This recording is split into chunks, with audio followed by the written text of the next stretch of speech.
What is going on, guys? It is WrestleMania here, back with some more news. Join us now as we look at the wildest news stories and rumors you need to know, including WWE have messed up big time. WWE sends AEW a cease and desist. Bad news for WWE star Jacob Fatu. Seth Rollins missing WrestleMania 42. A WWE wrestler hand backstage heat. Samoa Joe retiring, and much more. Our first story looks at WWE have messed up big time. Now, our top story today takes a look at John Cena's final match and how WWE and TKO have really missed a major business opportunity. John Cena's final match is without a doubt one of the biggest matches in pro wrestling history. Cena is one of the most recognizable and beloved wrestlers on planet Earth, and it's common sense to assume that demand to see him wrestle for the final time ever was going to be through the roof. But WWE have strangely made the call to have Cena's match in a standard arena, and that a Saturday night's main event special of all shows. This has led to a lot of questions directed towards WWE,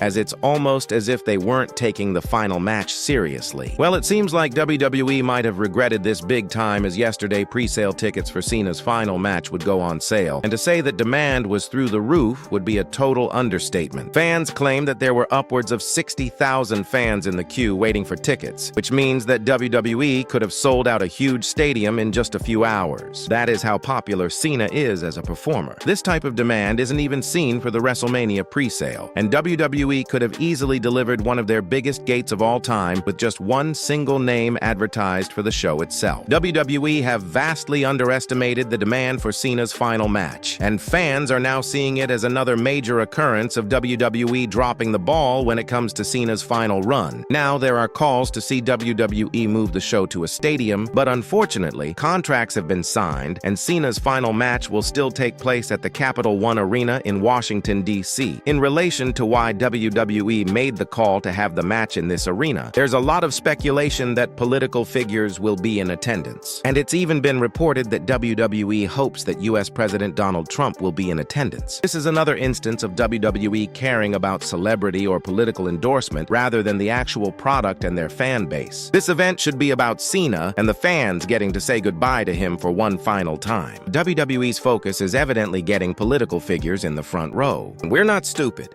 Of course, that's going to garner a lot of media attention. But again, this is TKO not making the fans a priority. They once again need a reality check, and they once again need to get their priorities in order. It's been widely reported that Gunther will be Cena's final ever opponent in December, and it was even reported that WWE will be holding a tournament to determine Cena's final opponent. Obviously, creative plans can change at a moment's notice in WWE, and with Gunther still out of action with a nose injury, there's no guarantee that the Ring General versus the GOAT happens on December 13th. What do you guys think? Have WWE messed up big time? I mean, hell, for Cena's final ever match, they could have sold out the AT&T Stadium. Next up, Seth Rollins to miss WrestleMania 42. Now, the latest reports confirm that Seth Rollins will undergo shoulder surgery, and the recovery timeline suggests he could be out of action beyond WrestleMania. During the most recent broadcast of the Wrestling Observer Radio, an update was given in regards to Seth Rollins' injury. Well, it looks like he's going to need surgery on the shoulder, and that's pretty much it. The story that I got was that he was going to have surgery as soon as possible. Most significantly, Rollins isn't expected to be back in the ring until well after WrestleMania, as Meltzer emphasized he's going to be out for a long time, probably past Mania. Rollins had been removed from WWE's upcoming Japan tour, where he was slated to face CM Punk for the World Heavyweight Championship. And not only that, he was also scheduled in a six-man tag, teaming with his former Vision stablemates against Jey Uso, Shinsuke Nakamura, and CM Punk. Now, regarding Rollins' World Heavyweight title and his scheduled match versus Punk at November, Saturday night's main event, it was noted that WWE has not finalized their approach. It could be on tomorrow's show, but probably,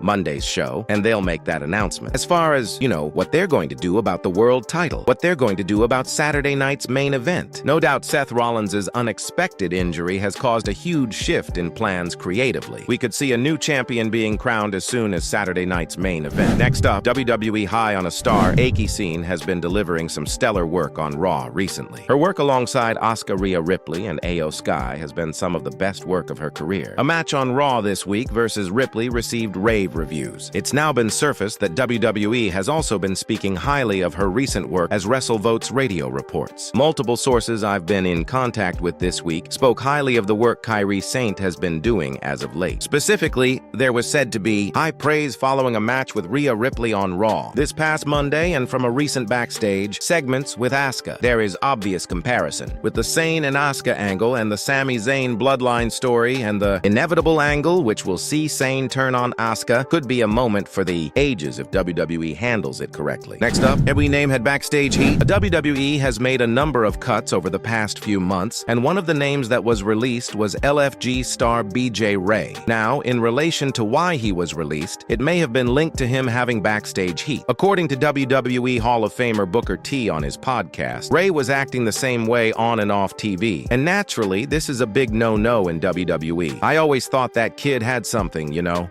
but it's business. You gotta be able to apply yourself, all right? It's not going to be like football, basketball, or any other structured sport. It's not going to be like that. And a guy like BJ Ray, he had the looks, you know what I mean? He had the swag, you know what I mean? The charisma. But everything else, he definitely was lacking in. So there again, guys, your clock is ticking. Know how to figure it out. Just the same way BJ Ray was on television, he was that way off television. Can't be that way. Ray evidently believed in staying in character 24/7, and this likely rubbed a lot of people the wrong way in WWE. Next up, bad news for Jacob Fatu. Just as Jacob Fatu was set for a major push on SmackDown, he's reportedly injured. EWN, a body slammer, has stated via X that the injury bugger struck when it comes to Fu, but no other information is known at this time relating to Fu's apparent injury. Jacob Fatu was set to wrestle Drew McIntyre tomorrow night on SmackDown, and based on his direction on TV, he was heading towards a rivalry with WWE champion Cody Rhodes. A WWE has yet to pull the match from their schedule lineup, so it'll be interesting to see how they explain the injury on TV tomorrow night. Next up, Samoa Joe retiring.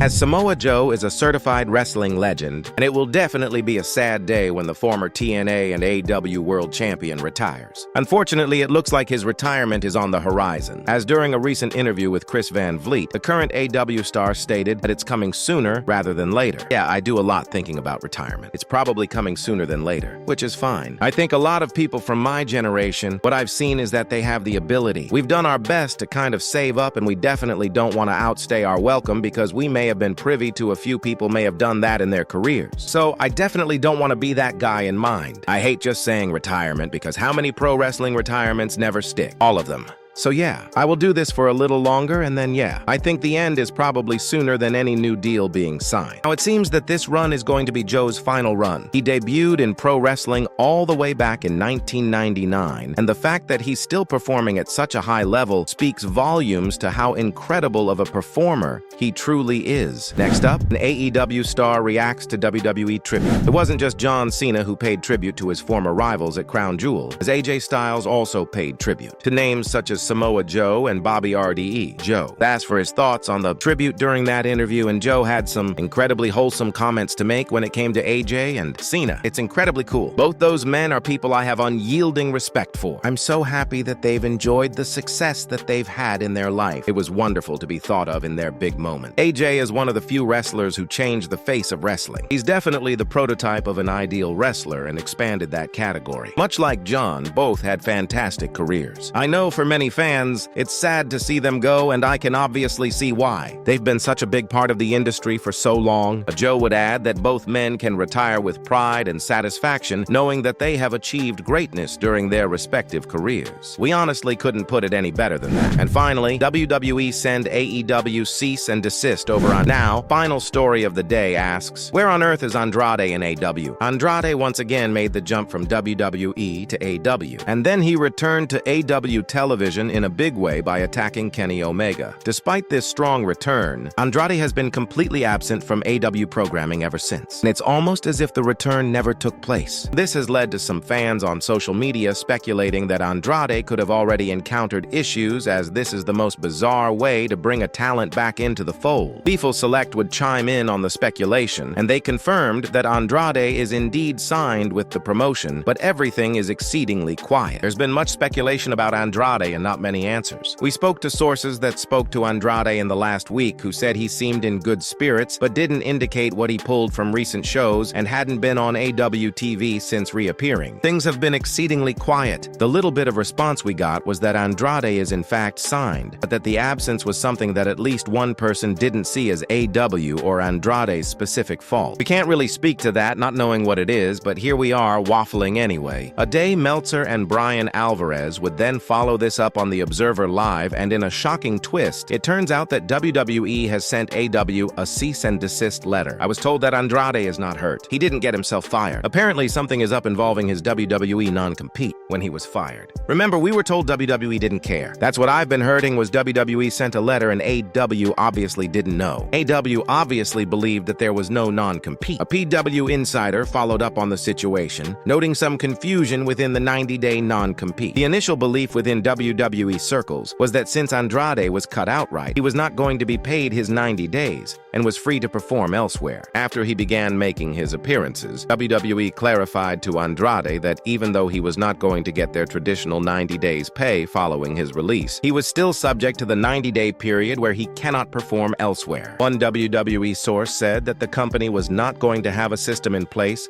where someone could leave due to violating policies and then end up elsewhere the next day. It was described as a loophole WWE could not allow to exist. And fans have already been joking that Andrade is planning on jumping ship back to WWE, which is kind of hilarious. And some fans have even fantasy booked Andrade popping up on next week's SmackDown.